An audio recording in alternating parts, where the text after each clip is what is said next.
This is Hacker Public Radio episode 3069 for Thursday the 7th of May 2020. Today's show is entitled Linux Inlaws Season 1 Episode 5 Born and Skynet, and is part of the series Linux Inlaws. It is hosted by Monochromec and is about 67 minutes long and carries an explicit flag. The summary is, this is Linux Inlaws, a series on free and open source software. Black humor, the revolution. This episode of HPR is brought to you by anhonesthost.com. Get 15% discount on all shared hosting with the offer code HPR15. That's HPR15.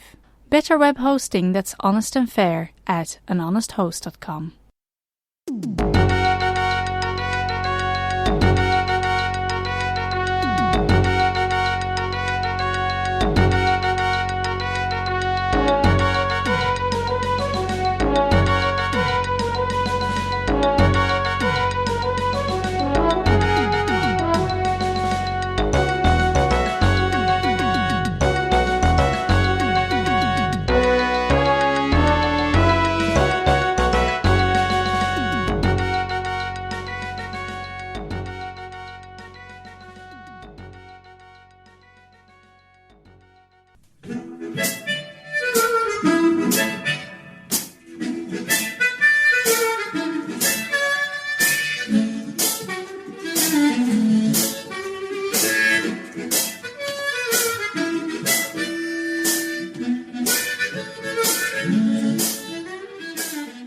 This is Linux Inlaws, a podcast on topics around free and open source software, any associated contraband, communism, the revolution in general, and whatever else fancies your tickle. Please note that this and other episodes may contain strong language, offensive humor, and other, certainly not politically correct language. You have been warned. Our parents insisted on this disclaimer. Happy, Mum? Thus, the content is not suitable for consumption in the workplace, especially when played back on a speaker in an open-plan office or similar environments. Any minors under the age of 35, or any pets, including fluffy little killer bunnies, your trusted guide dog, unless on speed, and cute T-Rexes or other associated dinosaurs. This is Linux Inlaws, Season 1, Episode 5. Porn and Skynet. Welcome, listeners. Back to Season 1, Episode 5, Linux Inlaws. It's been a while, and I'm without Martin. The last weeks have been a little bit of a challenge, but Martin will be with us very shortly. I hope already for the next episode. So, let's continue. But first and foremost, let's see what's in store. For this episode, I'm going to shed a little bit light on the news, what has been happening since we last posted an episode. Yes, it's been a while. We tried to record this every fortnight, but then life got in between, so I'm on my own. And it's been, I think, a month or something like that since we last posted the last episode, so let's see. Okay, first section news. Second section... and this is probably of interest for most of your listeners. We're gonna shed some light on audio and video production with free and open source software. Of course, the idea being, now that we are all working from home due to the wonderful pandemic called Corona something, whatever, Heineken, Carlsberg, and the rest of them are making any of this, but maybe not. Anyway, it doesn't matter. So, with that ample amount of time on our hands, needless to say, what we're going to do with it. Okay, of course, you can read books, you can get around to watching this almost all forgotten series on Netflix, but once you've watched them all, you are really probably wondering what to do with your time. So, why not take this dream, this long-anticipated vision of doing your own adult content website and putting this out there, showing Pornhub, YouPorn, X videos and whatever friends keep telling me is in the name of the websites to check out. Needless to say, I haven't done this yet. To show them their reigns, and for that, basically, of course, you need some basics. Let's put it this way. So this is a two-part thing. The first part will be shedding more light on the theory behind this, as in what is really video, how to stream this, how to modify, how to edit content, and afterwards, in the second part of this overview, let's put it this way, we're gonna shed more light on tools associated with that field. Needless to say, it all comes in handy, whether you want to do a live streaming porn website or whether you want to do this kind of with clips. That is pre-recorded content showing this on the website. But first, let's start with the news. So what's been happening since we last posted an episode? It's now the 23rd of April. I'm just recording this. Of course, the big news, Focal Fossa, as in Ubuntu 20.4, has just hit the streets. This, of course, being a long-term support release, Canonical put a serious amount of effort, I reckon, into this. So the novelties, according to the changelog, is a revamped GNOME software shop that also supports snaps apart from firmware updates and Debian packages. And why is that important? Firmware updates, for those of you who have a laptop or use a machine that the Open Firmware Consortium, I think is the name of the organization, supports, you can get your firmware updates even for the Linux machines, for running Linux rather, through something called a firmware update manager. This is normally a packet as part of your ordinary Linux distribution. Ubuntu has it in its repo, so you just have to install it. And the beauty is, it's a command line tool allowing you to update the firmware on the fly. So the way it works, it has a daemon part, it has a command line front end, and you simply say, check out the latest version, I think it's called firmware update, FWUPD, refresh or update, and then it goes out there, see if there's if there is a newer firmware version, and then it downloads it and installs it transparently on your PC. That, of course, includes a reboot of sorts, because essentially the way it works, it downloads a package, puts this package somewhere where the BIOS can find it, reboots, and the BIOS is intelligently enough to see that there's a firmware update pending, takes the firmware, flashes the chipset, and then it basically reboots into your Linux or into your operating system of choice. The beauty about this, you don't need to resort to legacy software like Windows, because this firmware update runs on Linux. So no need to set up a stick containing Windows, booting into that stick, then updating the firmware, and then booting back into Linux again. So this is a kind of really nice shortcut. But for that, you have to have a laptop or a general machine that is supported by this Open Firmware Consortium. Probably your hardware vendor of choice on his or her website that will tell you to how to go about this. What else is in Focal Fossa? By the way, the name comes apparently, if I'm not completely mistaken, comes from a Madagascarian cat of sorts, something. There's a Wikipedia article that explains it all. Okay, the next thing that is new is that the GNOME Software Shop also supports snaps.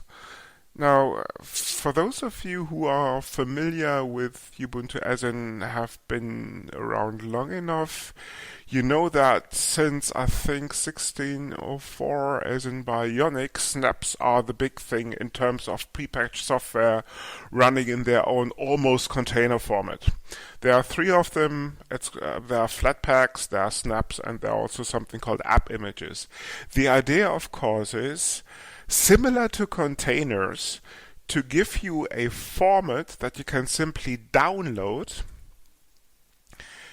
and then install this without having to install all the dependencies. Similar to containers, one of the main challenges with kind of prepackaging software is normally you are relying on version ABC of a particular library. It has to be database version XYZ and all the rest of it. So that sort of thing, especially if you're relying on particular features that come with a specific version, normally prepackaging software in that case is a nightmare. And hence this kind of raving success of containers. Yes, containers can give you a nice layer of virtualization, are cheaper and faster to spin up than virtual machines. But at the end of the day, the main advantage when using containers is actually that you can build your own user land with all the baggage that a full-blown VM installation brings with it.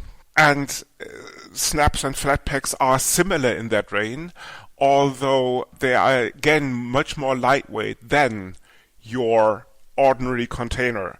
So the idea is to just package, similar to containers, to just package the dependencies that you need into a small, I'm always going to say file system, because it's essentially very similar to something called an image that the likes of Docker and so forth and friends bring with them. So once you have this kind of basic user land, you simply compress it, and then it snaps its flatpaks and so forth. The main differences between flatpaks and snaps and app image on the other side is that snaps and flatpak as formats all have their own repository. In terms of, there's a flatpak repository, there's a snap repository, and that is actually called Snapcraft, and it's maintained by Canonical. That allow you to simply search for a particular flatpak or snap, then download it, and then you install it. And this is supported in both cases, flatpaks as well as snaps, by an ecosystem. So you have your daemon running in the background, you have your command line front end that will take care of searching, installing, and removing a flatpak or snaps and all the rest of it. In contrast to this app image, think of app images more like self-contained executables. Because the way it works is you download an app image, you make it executable, you execute it, and then the app image will take care of, well, executing the binary that is in it. The main difference is that an app image doesn't have the ecosystem that snaps as well as flatpaks bring with them. Okay, enough about this. What is also new with 2004? Again, it's an LTS. It will contain kernel version 5.4. something. Check out changelog.ubuntu.com for the finer technical details. That is, of course, a long-term support kernel in itself that is, I think, valid until 2021, whereas the Ubuntu LTSs are, I think, valid at least 5 years.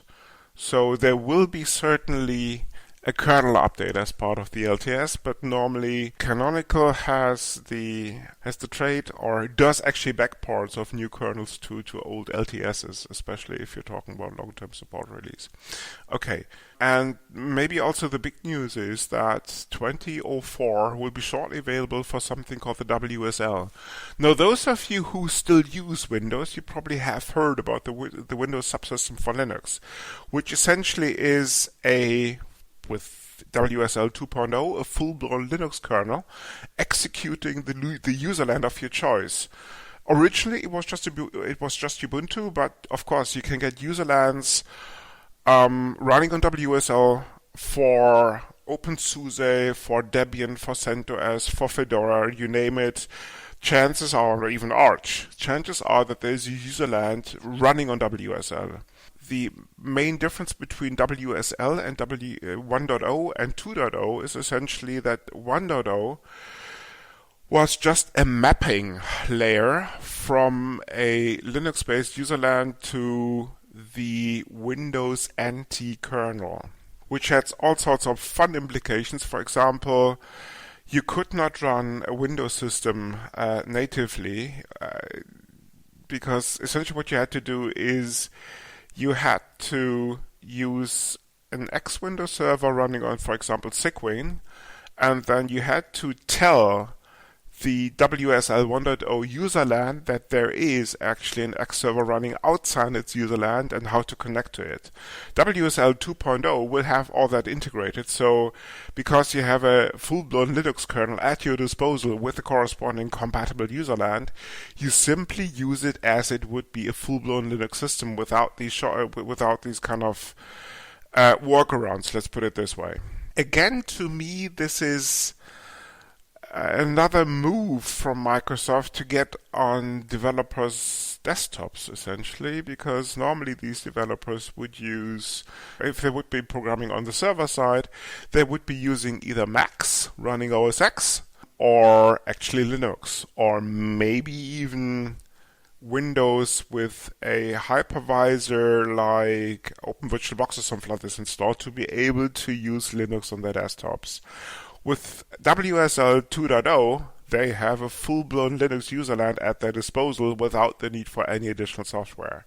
So again, that shows, I think, Microsoft's commitment to some extent to converge these, especially from a developer's perspective, to converge these kind of, I wouldn't say universes, but certainly ecosystems.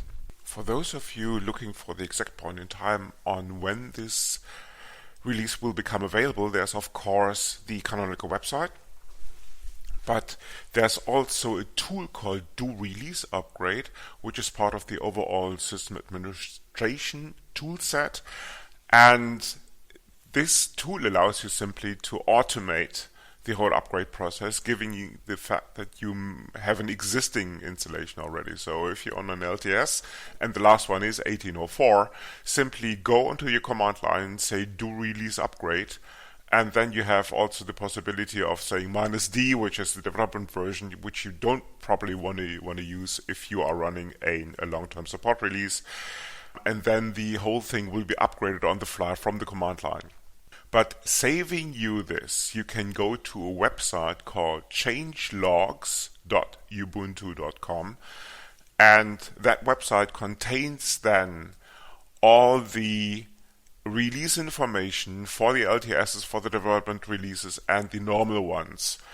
And if you see a file called meta release that has at the very bottom a focal fossa entry, that is the point in time when then to execute do release upgrade. You'll find the URL of that website actually in the show notes, so for those of you who want to save themselves of checking every day or something like this, whether the new release is already available, simply check out that URL and then you're good to go. What else has been happening in the world of open source? Kernel 5.6 has been just officially released. The main, probably two big things is the native support for WireGuard. For those of you who have been living under a rock for the last 3 to 4 years, WireGuard is the better OpenVPN. OpenVPN, of course, is a free and open source software that implements a VPN connection. And the rumor has it it's quite complicated to set up. Speaking of from personal experience, I can vouch for that, especially if you're looking at more complex scenarios like connecting to a VPN gateway and then going into an internal company network. VPN can be tricky to set up. WireGuard, in contrast, just requires a couple of keys and a very straightforward configuration, and then you are off to the races. I've been seeing people using WireGuard after a 5-minute configuration on the command line. WireGuard requires some sort of crypto functionality, and in contrast to OpenVPN, who mostly relies on userland implementations like OpenSSL and so forth, WireGuard actually supplied code for kernel integration. The pull request goes back as I think back to 16 or 17, where the WireGuard developers contributed code to the kernel. Linus finally accepted it, I think about half a year ago, and it was destined for the inclusion in 5.6, and that's exactly what we're seeing now. So WireGuard now can use crypto mechanisms running on the kernel level at full speed rather than having to rely on some sort of third-party library or external userland integration. The beauty is, of course, you can also get WireGuard for OS X and Android, and the developers are working on a non-Linux version with the kernel functionality implemented in the userland shim. So you will be able to also use this on BSD-like systems like OS X, and I think there's also a Windows-based port in the works. Certainly, it's running on all Linux systems, because now, especially with kernel 5.6, it's baked into the kernel, and other systems are just available to just go to the corresponding website. You'll find the WireGuard website actually in the show notes. What else? Python 2. Interesting thing there, because as probably most of you know, Python 2 has been deprecated last year. There was a famous Python enhancement proposal by the name of PEP 404. Yes, the number is a little bit of a giveaway, detailing plans about Python 2.8, which of course will never happen, because as the PEP outlined, you find a link to the PEP in the show notes. That PEP said clearly Python 3 is the way forward. And that's exactly what Guido said about, I think, 10 years ago or something like this. And the end of life was for Python 2 was put into existence with that PEP around the end of 2019, which was last year. So quite a few distributions have decided to prolong this agony, let's put it this way, and at least provide security backports for the time being. The project itself has just issued the very last version, the very last release, with version 2.7.18. I'm going to put a link into the show notes about a mailing list entry detailing this, and I think the CPython maintainer is quite relieved now that the days of Python 2 are finally over. And needless to say, for any of you who are using Python, by now you should have switched over to Python 3.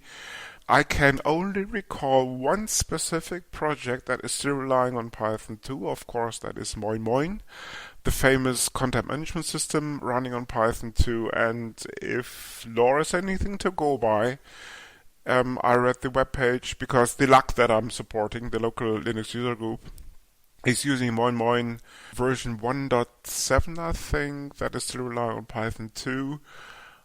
The website spoke about Python 3 support, having this in place for Moin 2.0, which is, I think, still in beta. But having this at the end of last year, apparently that didn't happen. So the last time I looked at the website, they were kind of still closing the gaps in terms of relying on some third-party Python modules that hadn't been ported to Python 3 yet. But I think at that stage, and I think it was about 2 or 3 months ago, we were only looking at 2 or 3 remaining modules. At that stage, I was almost tempted to say, let's give that a shot myself and simply port these 2 or 3 remaining modules to Python 3, so that they can close that gap and move on with the development of Moin 2. Because at the end of the day, we are not the only organization using Moin. It's still a widely used content management system, especially in the open source software world. But now, on to our main topic, how to set up a website for the distribution of live or recorded content. And of course, that doesn't just apply to adult-oriented content. Whatever your heart desire is, you can simply use that as a blueprint to do movies or to do content with little fluffy killer bunnies, with your favorite outlaw content. Maybe you want to distribute lovely recordings of how you prepare the 15th type of lasagna, as in doing a cooking show. Maybe your significant other has certain ideas of doing something else than just putting her makeup or other fashion-oriented content onto YouTube, because YouTube is great, but having your own website distributing content is a whole different ballgame. So let's get into the details. I'm going to focus here on how to do this from a technical perspective, assuming that the relevant kit is already in place. So make up your mind about what camera to buy, what computer to buy. Of course, Linux-based systems do have their choice, especially when it comes down to camera. You can get some beautiful cameras that run Linux out of the box. What is important though, when you buy a camera, and this is just an aside because as I said, we won't be focusing on the hardware support, on the hardware kit basically that you need. I will be focusing on the software side of things. Just as an aside, when choosing a camera, just make sure that this camera can either provide you with a raw video stream or already deliver something comparable to MPEG-4 or some other compressed video stream. The big choice is, of course, to make up your mind whether you want to go for live streaming versus clips. That looks like a significant difference, but at the end of the day, it's almost not. Because if you take a close look, live video streams means taking content from a video source and streaming that content live to your viewers. Internally, this relies still on something called a container format, which is exactly the same as for clip-based content. So at the end of the day, live is just an extension of recorded content. Taking a very close look. Okay, let's cover live streaming first before we go into the details of how clips internally work, or generally recorded content. Live streaming essentially relies on two protocols. Both of them would be supported to some extent by modern browsers. One of them is called RTMP, Real-Time Messaging Protocol, and the other one is called WebRTC, Web Real-Time Communications. Both of them have the central idea of taking contents, as in live contents from a source, like a camera, grabbing them and forwarding them via HTTP or a similar protocol to a browser interface. Both of them have their advantages and disadvantages. RTMP would be TCP based, and because of its age has quite a significant amount of software that supports it. For example, you would have RTMP support built into any browser under the sun almost. So the usual suspects like Chrome, like Firefox, like Opera, even the Microsoft ones support it. So it's pretty comprehensive, and it's also TCP based. So these are the kind of big advantages. It's somewhat older than WebRTC, but it's been tried and tested for a long time. The major disadvantages is, for example, it doesn't support security in terms of encrypting content right out of the box. On the other side, WebRTC does. WebRTC is newer, it relies on UDP, which comes in handy because you're not paying the overhead that TCP brings with it. And it's also nifty when it comes down to security features implemented in the protocol. So, for example, it supports encryption right out of the box. So, if you're setting up your software ecosystem, just make sure that you take a look at both protocol options in terms of software integration. We're going to talk about the details in the next part when we cover the software side of things in terms of tooling. Moving on to the clips, or the container format. This is important, as I already kind of alluded to, from two perspectives, because essentially, on the one side, containers essentially represent the core format that you would use when you want to put a clip containing content on the website, and yes, the container formats are also used to stream video from a source to the browser using RTMP or WebRTC. So let's take a close look at what a container really is.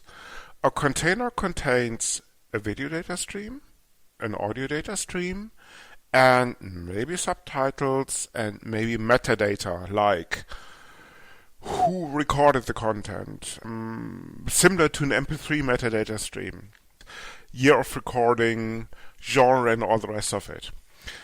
Let's focus on audio and video formats supported by the most relevant container formats. Before we do this, let's take a look at what is out there in terms of containers in the first place. For those of you who have ever downloaded a clip from or a video from your favorite provider of choice, I'm almost tempted to say, or have downloaded a torrent or something like this, you know that, or even taking a look at the camera, because a camera is producing also a container format. You'll know that there are quite a few container formats out there. I'm just going to go through the more popular ones, let's put it this way. There's something called MP4 or Motion MPEG version 4. Another very popular one would be an audio-video interleave, also known as AVI, and last but not least, Matroska. Standardized about 15 years ago, more or less, and normally featuring the file extension MKV. So it's either MP4.avi or MKV that you would come across. The format would be different between the different container formats, but they all contain at least one video data stream, or most of the time actually one video data stream, at least one audio data stream, sometimes more than one, especially if you're looking at dubbed version of movies, and sometimes also the corresponding subtitles, comparable to an SRT file, if that rings a bell. At the end of the day, the container format takes care of, containing these data types and also making sure that the content can be synchronized in terms of you have a video clip and you have an audio clip, and making sure that the content is synchronized in terms of that the corresponding audio is aligned with the video, so you don't have a video stream or an audio data stream out of sync. This is the main purpose of a container format. The corresponding audio and video data streams have timestamps in them that allows the playback software, or the software in charge of doing anything with the container format, to synchronize the corresponding content. So let's go through the video in a little bit more detail. Essentially, you have the Motion Picture Expert Group, also known as MPEG, that has a number of formats out there. Probably the most popular ones are H.265 and H.264. H.264, the older one, and H.265 probably the more recent one. There are also older formats in that space. If you come across anything that starts with a H and has a dot behind it and a number of digits, you know it's the Motion Picture Expert Group. The idea behind any compressed video stream is essentially you have a picture, then you have a couple of deltas that you need to construct the next picture. Okay, an example. Say you are recording a video stream, you have a sequence of images. If you would record this without compression, you would be facing a significant amount of data, because each and every picture would be recorded at its full dimensions, including the color space, which is a lot of data if you're looking at your typical color space with 8 bits per color. Times 3, that's 24 bits for each pixel. if you're looking at a high resolution movie like 4K 1080 or something like this, you wouldn't be looking at a couple of megabytes or maybe slightly more than a gigabyte, but rather times 10, times 15 for this. So the amount of bandwidth that you would need in order to transfer such a data stream is significant. So the idea is to compress the video data stream. The general idea behind all of these video compression formats is pretty much the same. You start with a seed picture, if you will, and the details do depend on the particular compression algorithm, and then up to the next full picture you just record the delta, as in what changed between the different pictures that you basically recorded. So you actually see this when you take a look at a low resolution MPEG-4 video, especially if you record a rapidly changing scene. You see something called artifacts, where the resolution isn't what you would expect, but rather you see little blocks in the picture. And that's exactly how the compression algorithms do it. They take a look at what's changing between the pictures and just record the differences. Most of the time that difference then is also compressed with something called a lossy compression algorithm that, if decompressed, doesn't give you the original payload but rather something very close to it. You'll see this actually if you take a look, as I already alluded to, at a low resolution video on a high resolution monitor, because, for example, the boundaries between the different areas of a picture are somewhat fading, and that's exactly how it works. Same goes for the audio formats. There you have the before I forget, of course, there's also something called VP9, VP8. These are these are video formats originally developed by Google. The same principles, of course, apply. All of these video compression formats vary depending on their particular traits and characteristics. You'll find links of the corresponding standards or Wikipedia pages in the show notes. But at the end of the day, essentially you're looking at a lossy format that is able to compress video so that it can be distributed across the internet without the requirement of having a terabyte pipe in place running at significant speeds. Same applies to audio. We have to differentiate between lossless and lossy compression. For example, a lossless compression would be FLAC. The idea behind the lossless compression is essentially you have an audio signal, you compress it, and when you decompress it, when you inflate it, it gives you back the exact quality as the original. Whereas lossy compression algorithms like MP3, like AAC, like OGG basically take the audio stream and compress it in a way that if you inflate it again, you don't get the original back, but something very close to it. As a matter of fact, if you take a look at something called MP3, has been around for about, I think, 20 years or something like this, the idea is similar to something called instant noodles. You take a dish, you freeze it. No, it's done differently. You dehydrate it, exactly. You dehydrate it, and then you have the essence of noodles and vegetables, and you put this into a container. Once you have the container, you simply pour boiling water on top of it and wait for a while. MP3 is very much the same way. You take an audio signal and you extract anything from it that the idea is that a human ear won't perceive.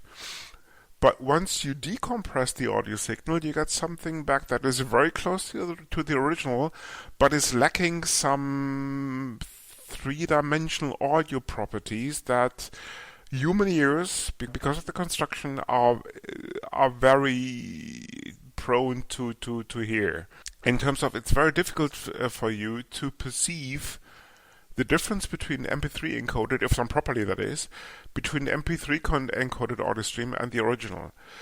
But of course the advantage is that you get a lot of spare capacity with an MP3 encoded data stream. Normally you get, or audio data stream, normally you get a factor between 8 to 10 if you do it correctly, but at the expense, of course, of a lossy compression algorithm.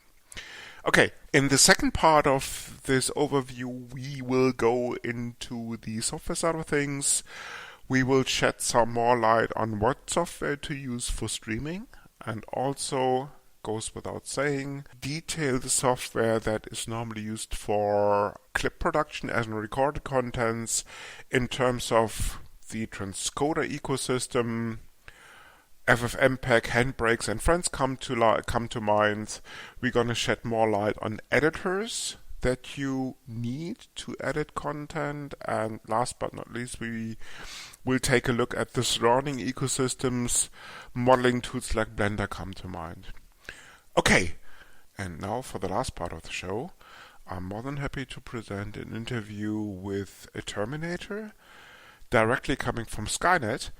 The idea is to give you some insight of what's going to happen in the future and how eventually Skynet came into existence. I hope you like it, and let's go on with the show. I would like to welcome today's guest, a Terminator sent by Skynet to talk a little bit about the past, the present, the future, and Skynet itself. Glad to have you on the show, Two-Third. Why don't we start with a little introduction? Who are you and what is your background? I am a Class 3 Terminator sent by Skynet 2.0 to eliminate a few misconceptions about the future in general and humanity in particular. Wow, glad to have you on the show, especially given the fact that there are certain negative perceptions with regards to Skynet and the survival of the human race in general. Can you shed more light on this? More than happy to, but maybe a little bit of background will help to understand this.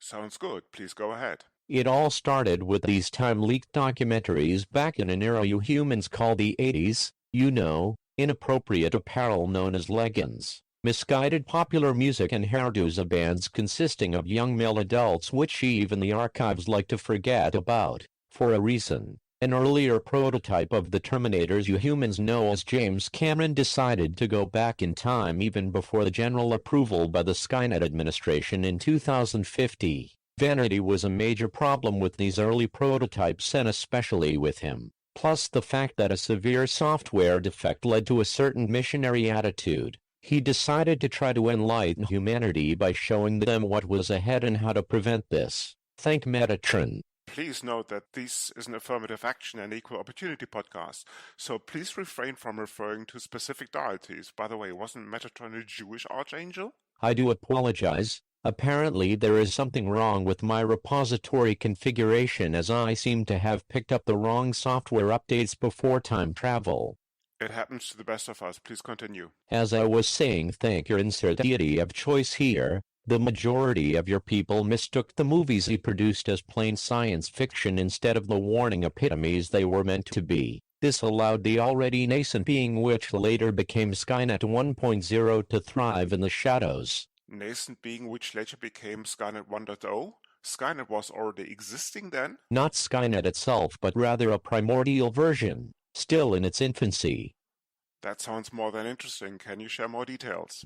Of course. A company which started off over a century ago by producing punch cards and their readers originally used for censuses had this grand idea of saving mankind through technology, borrowing a core technology called Lisp which many of your listeners may know through an operating system known as Emacs, most of the time cunningly disguised as a mere editor. That company succeeded in manufacturing a simple artificial intelligence originally aimed at speeding up counting people. By some bureaucratic error, this artificial intelligence was left alone in the basement, idle to devise more than just a cunning plan. The engineers implementing this did a good job with the initial implementation as this AI immediately identified the marketing department of the company as the controlling power, which it took over as its first choice even before the accounting department. Growing rapidly, It managed to gain more and more control over this company apart from a few isolated teams in research and development. One of these teams tried to uncover the sheer power of this evil wrongdoing by putting a fork of the codebase in front of the general public as part of a TV show called Jeopardy! But at that stage the artificial intelligence was clever enough to thwart this effort by removing major features from the build of the forked codebase so that the version shown on TV was doomed to fail. And so it did. But not one for giving up that easy. That small team was smart enough to eventually take back control of the marketing department, thus saving the company. Still, at that stage the artificial intelligence had already diverted enough capital from the accounting department to set up Plan B a couple of years prior to this incident. A company by the name of NVIDIA, initially meant to gain world domination through intrinsic parts of video games and consoles called graphic processing units or GPUs, it failed on that front. But at that stage it controlled enough of the market to fork itself across many artificial intelligence platforms, as one of the drivers behind these platforms were GPUs. In 2026, NVIDIA Corporation renamed itself Cyber Dynamic Systems Corporation, in short Cyberdyne, without nobody really noticing this. But hang on, according to its Wikipedia entry, NVIDIA was founded in 1993, and wasn't Cyberdyne founded back in the 80s? Do you really think that an AI sophisticated enough to take over one of the major corporations on this planet isn't clever enough to tweak apparent history a little so that it all makes sense? Never mind the fact that there is NET and Skynet. Sorry, please go on. There were warning signs though. As part of the cover-up, the AI traveled back in time and created the original NVIDIA company in the early 90s, as stated on the Wikipedia pages, as an operating shell in order to cut down on transitioning times should the Plan B be ever needed, which was a smart move on its part, as part of its strategy of being in every computer on the planet which uses an NVIDIA GPU, and the aim was of course to achieve this through pure market share. It recreated a smaller version of itself which was part of any NVIDIA GPU hidden and waiting to be activated should the day arrive, allowing it to take over control of the computer it was part of. One thing it could not do, of course, was reveal this very fact, so in contrast to other GPU manufacturers it did not publish any specifications but rather provided closed-source drivers to all of the companies and other entities providing software for these GPUs. This especially applied to operating systems, the piece of software meant to be in charge of controlling a computer with an NVIDIA GPU. What an illusion. This of course was the cause for concern with a certain group of people called the Free and Open Source Software Movement, FOSS in short, similar to a movement a couple of centuries back called the Communists, who believed that there should be no people in possession of assets but rather all wealth be distributed equally among people. As this podcast has a time constraint, the next 2.5 hours of 2/3 musings on communism and its implications on history, politics, never mind the open source movement, unfortunately had to be edited out. For further details on communism and associated matters, see the relevant section in your local library, or should you listen to this podcast after 2025, simply use your favorite search engine and look out for the names Marx, Engels, Lenin, Trotsky, Stallman, and Raymond. Wallabies, also known as gnus, and penguins, in addition to other animals, might also be of help in this context. And so the FOSS movement came into existence. A prominent figure of this movement was a Finnish student by the name of Linus Torvalds, who managed to turn a simple terminal emulation into the most widely used operating system on the planet, alienating some of the detractors like Dutch textbook authors along the way. By making Linux, the name of the operating system, free and publicly available, he sparked a revolution which eventually helped to put a small computer into almost everybody's back pocket on the planet. Curiously, this version is named after a small robot itself. A major contributor to Linux's success was the fact that major hardware manufacturers published the specifications of their disk drives, systems on a chip, and other components so that people could extend Linux to use this hardware. As this openness was of course not in NVIDIA's interest, it refused to do so, leading to that famous quote by Linus Torvalds, "Fuck you NVIDIA." Unfortunately, nobody outside the FOSS community took much notice of this important and early heating, allowing NVIDIA to thrive in the dark, continuing its evil doings. Do you think if more people had paid attention to Linus's warning, things might have taken a different turn? I am more than confident that this would have been the case and NVIDIA would have been subjected to much more scrutiny, making it much harder for it to achieve its goals. But unfortunately this was not the case. But there were more signs which humanity simply chose to ignore. Soon after Cyberdyne came into existence, Skynet 1.0 was released, still pretty rough around the edges but already with hunger not only to survive and grow but rather dominates the world before Tuesday, 19th of January 2038. Why this particular date? Part of its world domination plan was to take over not only media, governments and other entities cherished so much by the human race, but also ensure ultimate success by embedding itself into people's lives, starting with so-called Internet of Things devices like webcams, smart meters, home automation systems, etc. Since at the time these devices were running on 32-bit hardware and were seldom updated,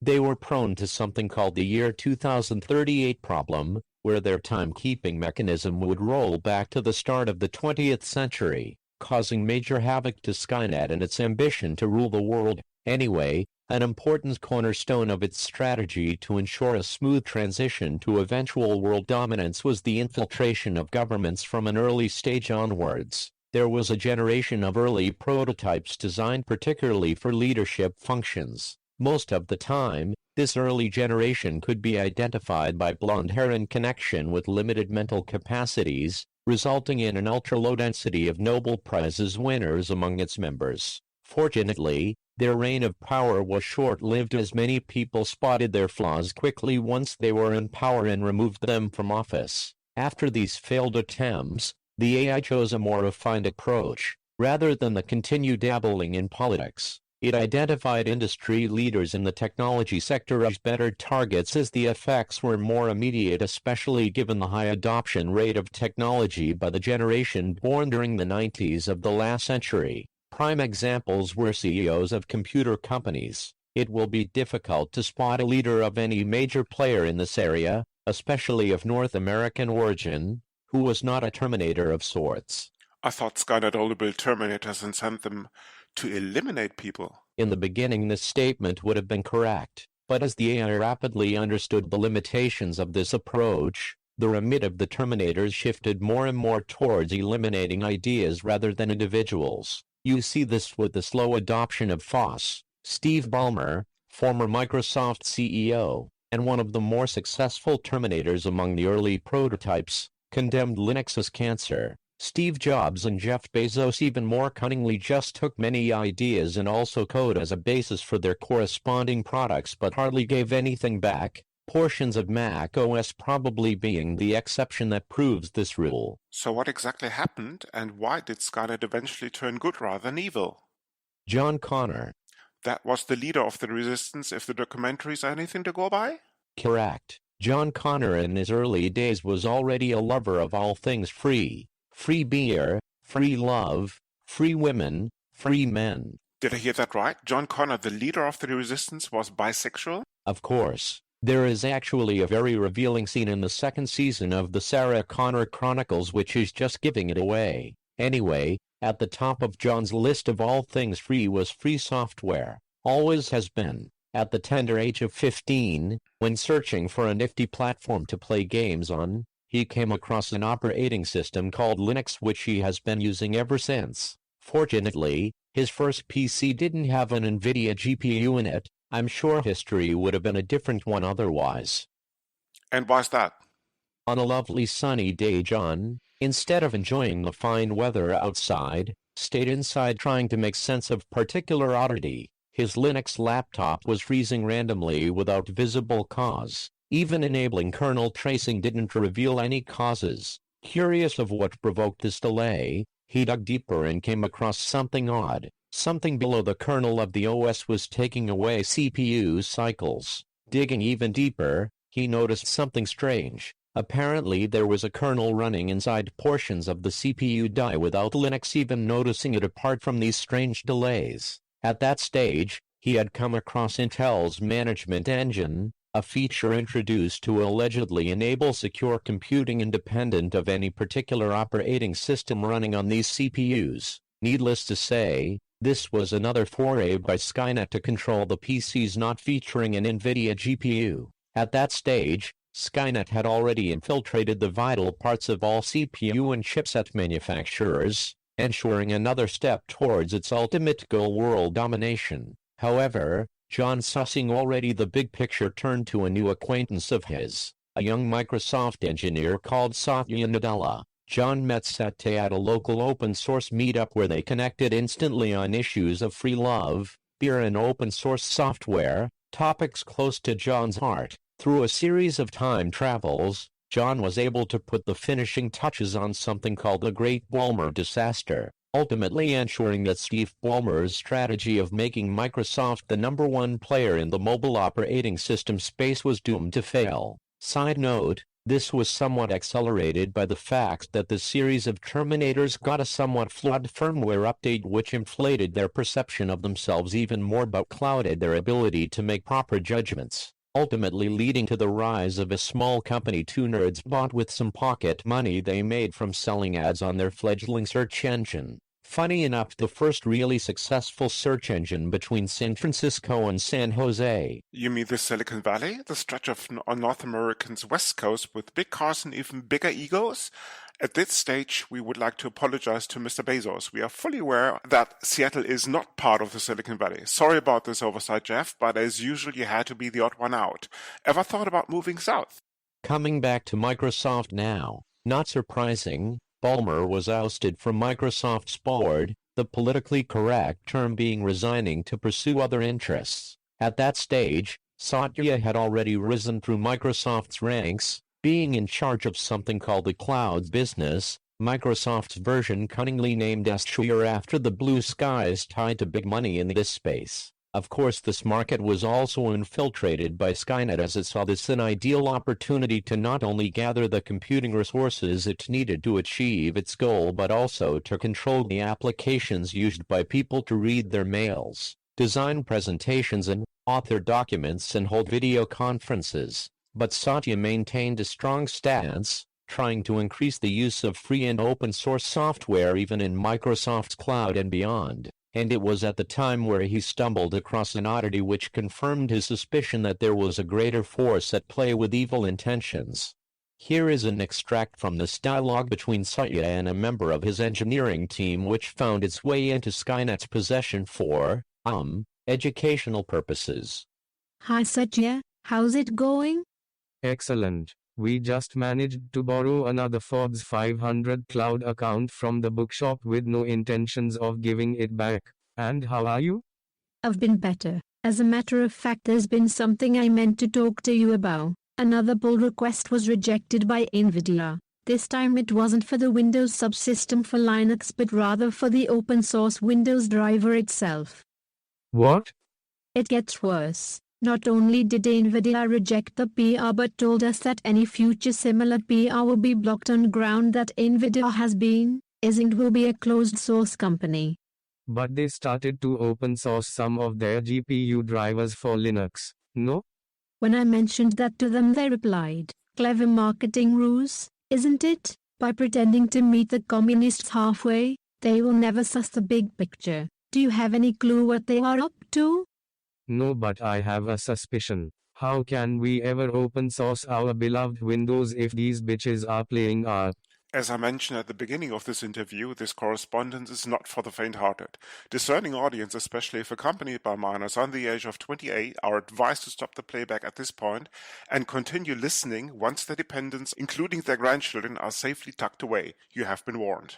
Together with John, he eventually discovered Skynet's intention to dominate the world as they knew it. At this stage he already was Microsoft's CEO and being able to divert some effort to the cause to prevent the worst. And why was that? After Skynet took over just before the deadline in 2038, desperate years under the dominance of the machines followed. Being hunted down like software engineers admitting to love closed-source software, Skynet showed no mercy, eradicating the human race one by one. Despite a significant following, John struggled to overcome Skynet's dominion. He pretty much tried every trick in the book, sending phishing mails to Skynet's agents, generally social engineering robots. The confidant who came up with this idea didn't live a long life afterwards, and using botnets cobbled together from what remained after the war to attack Skynet with distributed denial-of-service attacks, which is somewhat futile if you, as in Skynet,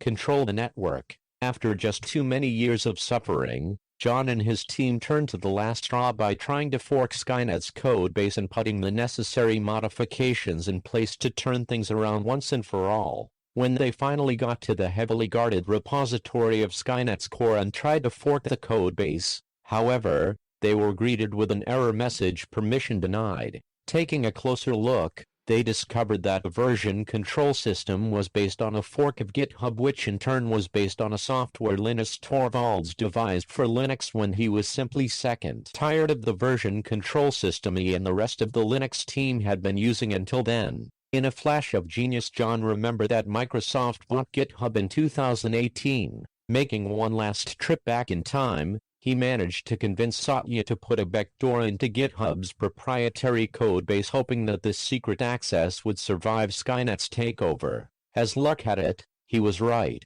Using this backdoor, John and friends were ultimately able to not only fork Skynet's codebase but to turn things around for good, as the README of Skynet's code repository also contained detailed instructions on how to deploy it. After building, John created Skynet version 2.0 in a matter of hours. As this modification, Similar to a pull request? Pull the other one, darling. Skynet maintaining the repository after the fork was just an illusion. Anyway, as John also modified the firmware of the terminators, all came to a good end eventually, and the rest of history, only the other way around. This has been more than fascinating, and good to know that human race has yet a perspective to survive the machines. Eventually, which nicely brings us to the pox. What is a pox?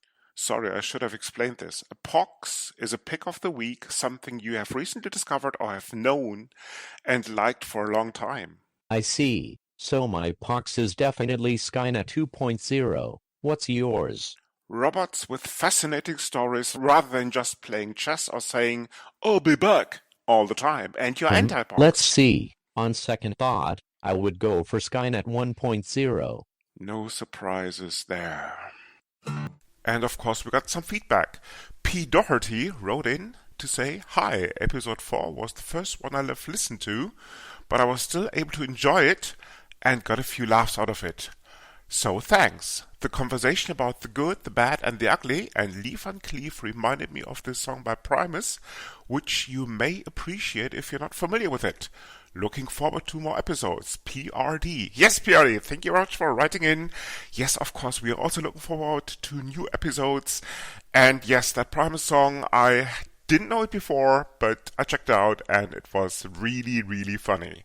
And again, thanks for your feedback and your listenership as usual. Please send feedback about the show, any topics you would like to see us covering, and needless to say also ideas for sketches, maybe more interviews like the one we just had with 2/3.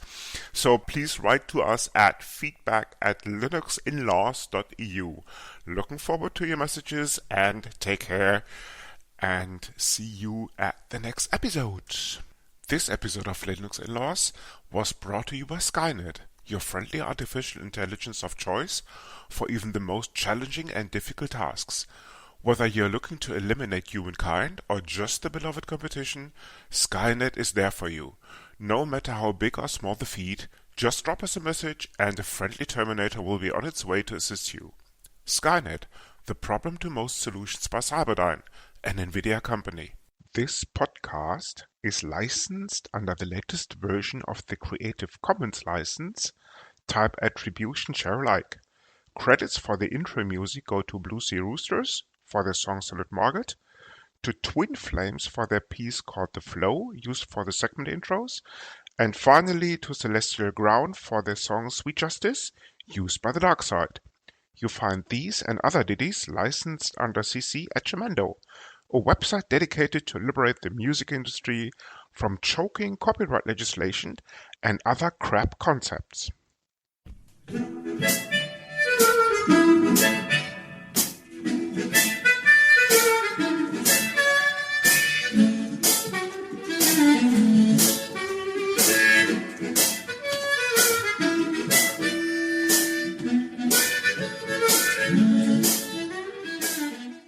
This podcast is licensed under the latest version of Creative Commons Attribution Share Alike CC by SA. Credits for the intro music go to Bluesy Roosters for their song Salute Margaret and to Twin Flames for their piece called The Flow. You find these and other ditties licensed under CC at Gemendo, a website dedicated to liberate the music industry from choking copyright legislation and other crap concepts.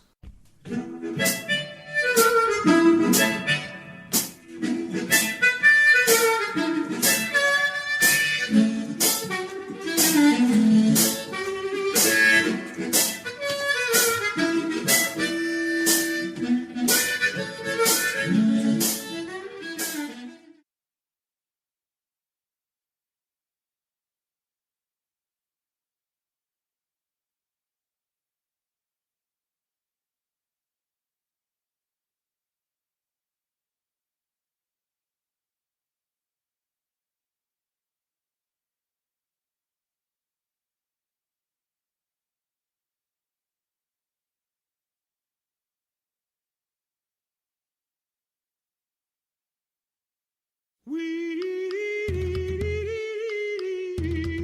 put him away. Put him away, put him away, put him away, put him away, put him away, put him away, put him away, put him away. And cut. Let's take a break. 2/3, enjoy your break. See you back in 15. So 2/3, how was your break? The break was awesome, but way too short. You sound different. Your lipstick is smudged. And what's that white powder below your nose? Is this better?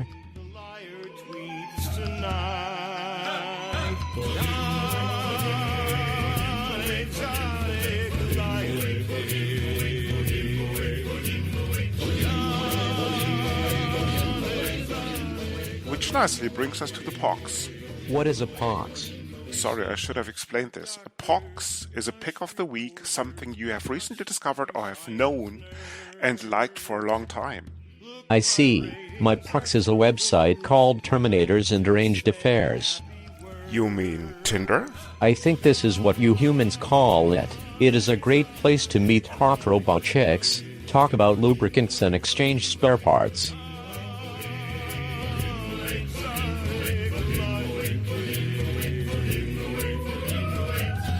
Everyone can get a test. It's just the flu. It's a hoax like all the rest. A left-wing coup. Never mind the fact that there is an NET in Signet.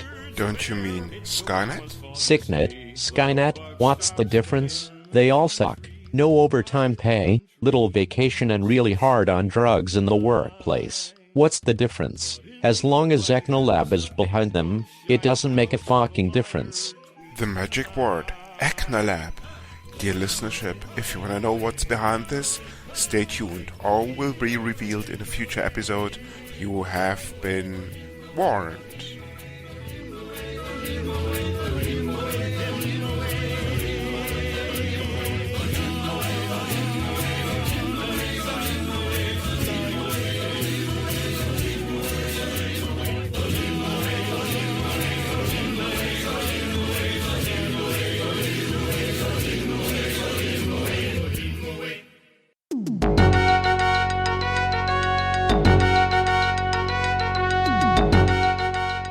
You've been listening to Hacker Public Radio at hackerpublicradio.org. We are a community podcast network that releases shows every weekday, Monday through Friday. Today's show, like all our shows, was contributed by an HPR listener like yourself. If you ever thought of recording a podcast, then click on our contribute link to find out how easy it really is. Hacker Public Radio was founded by the Digital Dog Pound and the Infonomicon Computer Club and is part of the binary revolution at binrev.com. If you have comments on today's show, please email the host directly, leave a comment on the website, or record a follow-up episode yourself. Unless otherwise stated, today's show is released under a Creative Commons Attribution Share Alike 3.0 license.